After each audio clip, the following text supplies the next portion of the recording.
So hey everyone, welcome back to another quick and interesting tutorial, where in this quick tutorial we're going to discuss how you can add the split screen effect to the videos on the Davinci Resolve software. So all you need to do is just first simply open the Davinci Resolve and import the media file that you want to apply this effect. For example, if I have two different video clips and I want to do the split screen effect on this.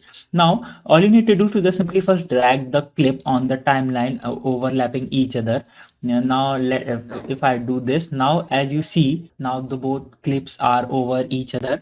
Now first simply select any one of these clips, and all you need to do is just simply on this video effects panel go to the cropping section and crop the video either from left or right. For example, if I crop it from the left, and now you can see the two different videos have been playing together. So by this effect you can easily crop the video either from left or right to add the split screen effect, and now you can easily transform the video as per your requirements as well. So by this method you can easily add the split screen effects on the Davinci Resolve software.